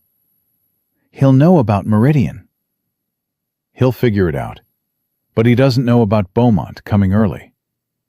Jessie kept his eyes on the road ahead. That's the only edge we've got, and it's enough if we use it right. What if Beaumont won't hear us? What if he... He'll hear you. Jessie said it without hesitation. I've known Arthur Beaumont for 11 years. He is a complicated man with a complicated history, and I will not claim he is easy. But I will tell you this. He has never in his life refused to hear evidence placed in front of him, and he has never once let the size of a man's bank account change what he did with what he heard. A pause. He lost a daughter, years ago, to a man very much like Hargrove, in a situation very much like this one, before Beaumont was a judge, before he had any power to do anything. He has been a federal circuit judge for 9 years, and in that time he has put 7 men in prison for crimes against women that the territorial courts declined to prosecute. He glanced at her. He'll hear you. She rode with that for a while. The land moved past them, flat and relentless, and she thought about Ruth sitting at her writing desk, copying documents by candlelight, painstaking and frightened, building the case that she would never live to present. She thought about the ledger in its oilcloth wrapping against her ribs. Hargrove's own handwriting, recording his own murders with the clinical precision of a man who had never once imagined being called to account for them. She thought about power, about what it looked like when it was real, and what it looked like when it was a performance sustained by everyone around it agreeing to pretend, and about what happened when someone stopped pretending. Hargrove's power was real in the ways that money made things real, in the sheriff on his payroll, and the undertaker with his new barn, and the doctor who signed whatever he was paid to sign. But it was also a performance. It required everyone in the county to keep looking away. The 17 families on his list who had lost their land to water rates, looking away. The people in Caldwell who knew about Margaret's soul and had decided that knowing was enough and doing was someone else's job, looking away. Even Henry, for 2 years, protecting Lucy in the only way available to him. Not by acting, but by staying small and quiet and not giving his father a reason to notice him. She had stopped looking away, and Frank Aldridge had stopped, and Jessie Holt had never started. And somewhere 30 miles east, an old judge with a dead daughter had spent 9 years waiting for someone to bring him a case exactly like this one. They reached Meridian at 2 in the afternoon, with the horses lathered and Lucy asleep against Henry's shoulder in a way that suggested she had fallen asleep in the saddle through sheer willpower and pure exhaustion. And Henry had been holding her upright for the last 5 miles without saying a word about it. The Methodist Church was a plain white building at the south end of a plain, quiet town, and the minister was a man named Elias Bourne, who opened his door before Jessie had finished knocking, and looked at Maggie with the eyes of someone who had been waiting for her without knowing exactly what form she would arrive in. "Holt," he said. "Bourne, we need rooms, we need food, and we need Beaumont to know we're here before nightfall." "Beaumont arrived this morning," Bourne said. "He's been waiting on something, though he won't say what. Come in." Arthur Beaumont was in Bourne's study, a room that smelled of old paper and lamp oil, and the accumulated weight of serious work. He was perhaps 65, with white hair and a face that had been carved by decades of decisions that mattered. And he looked at Maggie when she walked in, the way Holt had said he would look at her. Completely, immediately, without the intervening performance of courtesy that most powerful men used as a way of reminding you of the distance between you. "Sit down," he said, not unkindly, the way a man says it when he means it. She sat. She put the oilcloth package on the table between them, and unwrapped it and set down Ruth's 6 copied pages and Hargrove's ledger, and she began to talk. She told him everything. She told it in order, without embellishment, the way she had been organizing it in her mind since Thursday night in the basement.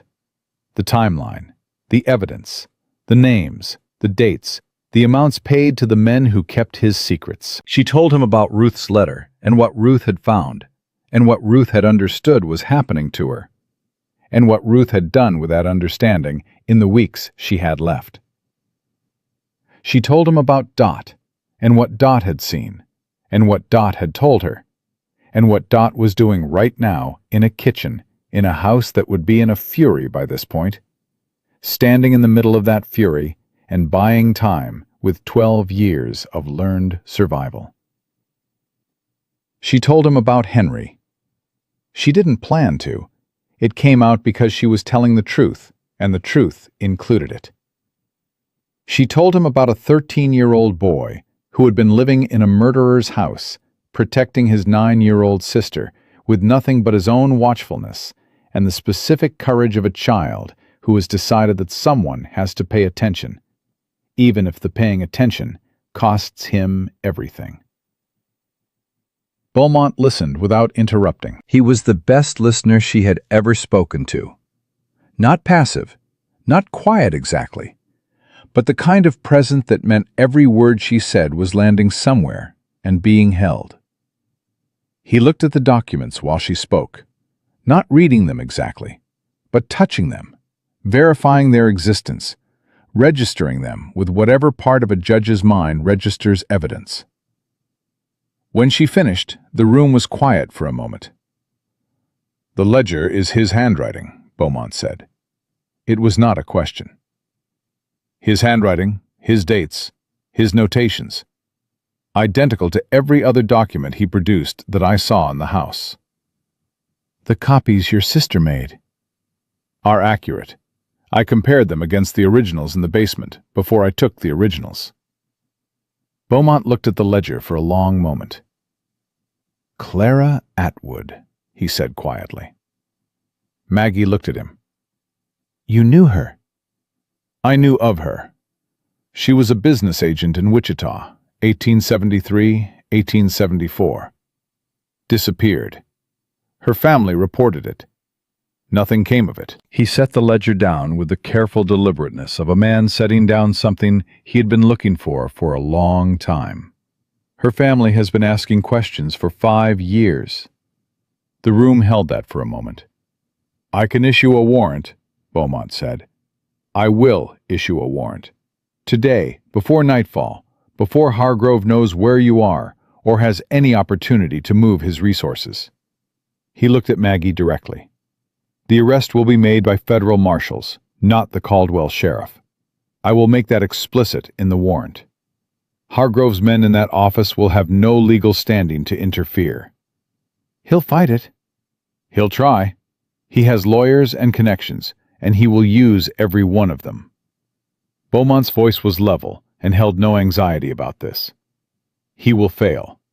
This evidence is not circumstantial. This is not a frightened woman's account that can be explained away as hysteria or grief. This is a man's own record of his own acts, and I will put it in front of a federal jury. And I have been putting evidence in front of federal juries for 9 years, and I do not lose cases like this one. Maggie believed him. She believed him not because she needed to, but because the man sitting across from her was not performing confidence. He was stating a fact about himself with the same flat precision that Hargrove stated facts about his water contracts. The precision of someone who has long since stopped needing anyone to agree with their assessment of themselves. "The children," she said, "will remain under federal protection until the trial. After the trial," he paused, "that is a matter for the court to determine. But I will tell you that I intend to make a recommendation, and my recommendations carry weight." He looked at her steadily. "Your sister trusted you to finish what she started. The court will want to know there was a responsible adult prepared to see this through. Are you prepared for that?" "I've been prepared for that since Boston," she said. He nodded once and reached for his pen. The warrant was signed at 4:17 in the afternoon. By 5 o'clock, 2 federal marshals who had ridden in with Beaumont's circuit and who owed nothing to anyone in Caldwell County were on the road west toward the Hargrove estate with the warrant and Beaumont's direct authority and the specific grim efficiency of men who had done this before and did not enjoy it, but understood its necessity. Maggie stood on the church steps in the late afternoon light and watched them go, and felt the ground change under her feet. Not physically, but in the way the world changes when a thing that has been true for a long time finally stops being true. Jesse Holt was standing beside her. He had been beside her at various distances for most of the day, close when it mattered, and back when she needed space, with the instinctive calibration of a man who had spent years learning the difference. "He'll be in custody before dark," he said. "I know." "It won't be over after that. The trial—" "I know." She looked at the road. "I'll testify. Henry will testify. Dot will testify." She paused. "Ruth already testified. She did it in a basement by lamplight, while the man who was killing her slept 2 floors above her. Everything she wrote, everything she copied and hid and preserved, that's her testimony. That's her standing up and saying what he did to her and refusing to let it disappear with her." Her voice was even. "The least I can do is stand up in a courtroom and make sure someone reads it aloud." Jesse was quiet for a moment. Then he said, "She knew you'd come." "She knew, and she told me not to." "She told you not to because she loved you." Knowing and telling are 2 different things. He glanced at her with those steady brown eyes. "She knew you'd come anyway. She counted on it. That's why she left the papers where she did. That's why she sent you to me." A pause. "She was making a plan even while she was telling you to stay safe. She was trusting you with the plan even while she was telling you she didn't want you in danger." He paused once more. "That's what it looks like when someone loves you and also believes in you at the same time." Maggie looked at the road and let that land the way it needed to, all the way down, in the place where Ruth's voice still lived. Behind her, through the church door, she could hear Lucy talking to Bourne's wife in the tone of a child who had decided that this was a safe room and that talking was permitted in safe rooms. She could hear Henry's quieter voice responding occasionally. She could hear, underneath everything, the particular quality of 2 children who were going to be all right. Not today, not without cost, not without the long work of healing that waited for them, but all right in the way that matters, which is to say, permanently, irrevocably, because the thing that had been threatening them was over.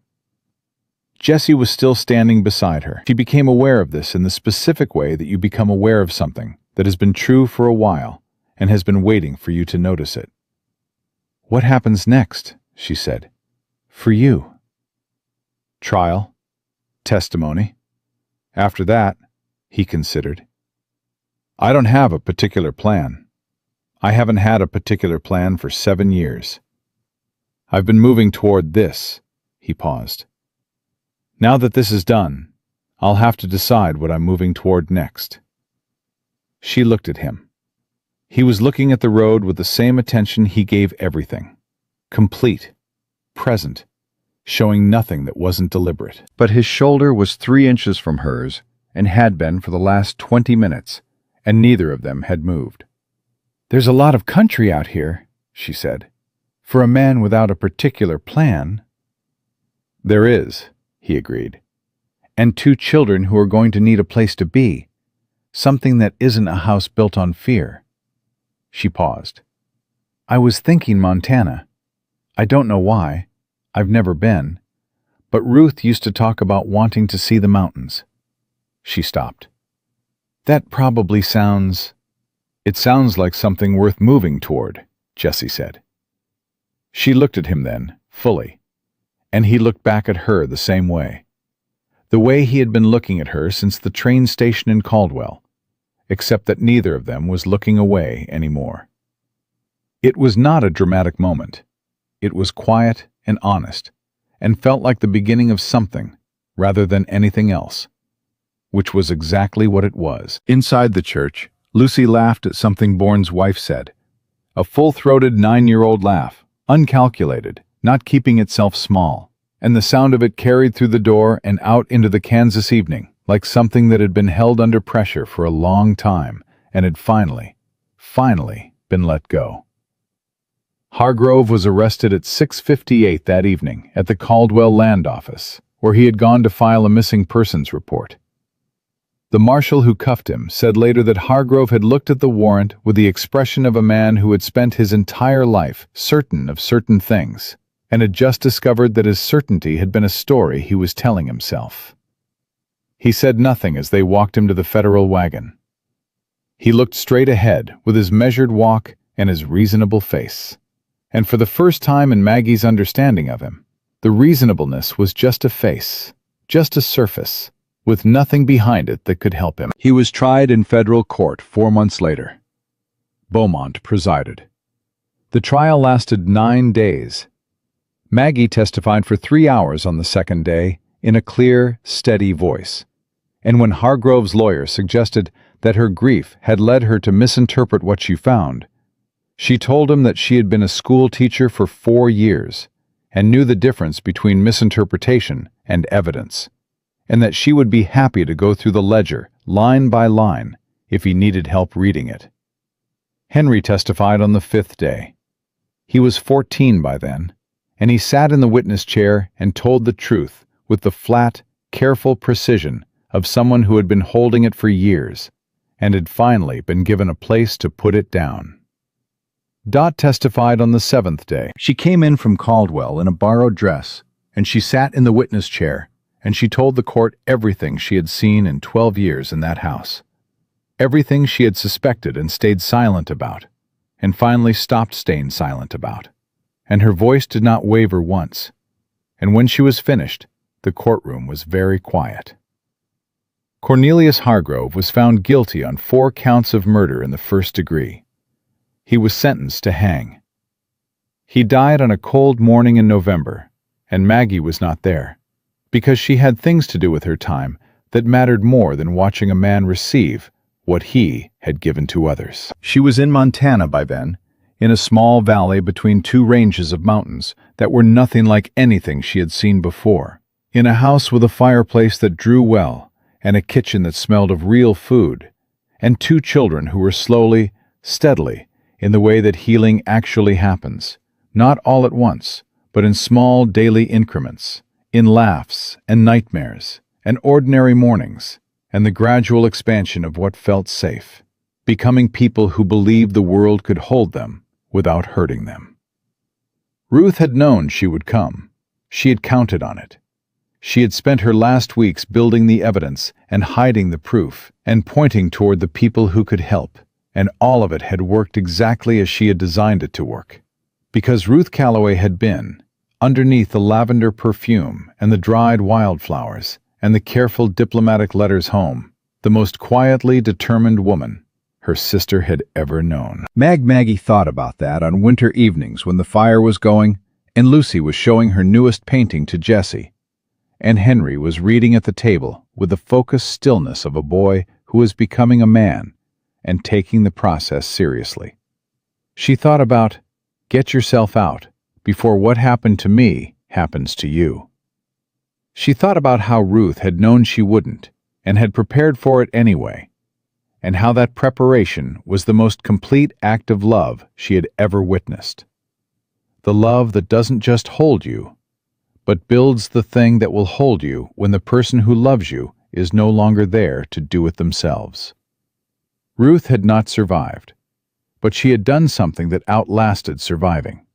She had ensured that her death was not the end of her story, only the end of the part she was present for. Maggie Calloway had come west as a replacement, a convenient duplicate, a woman with no choices and no road that didn't lead directly into the hands of a man who intended to kill her.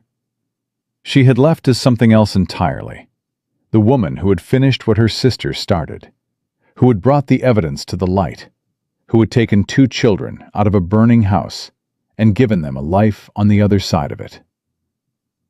Some women are swallowed by the world's cruelty. Some women swallow it back, turn it into fuel, and walk forward on the fire of it until the thing that was supposed to destroy them becomes the thing that made them impossible to stop. Ruth Calloway had been that kind of woman. She had made sure her sister was too. And in a house in Montana, with mountains outside the window and firelight on the walls and the sound of children who were no longer afraid, Margaret Calloway looked at the life she had built from the ashes of the one she was supposed to have, and chose it, fully, finally, with every part of herself that had survived to do the choosing.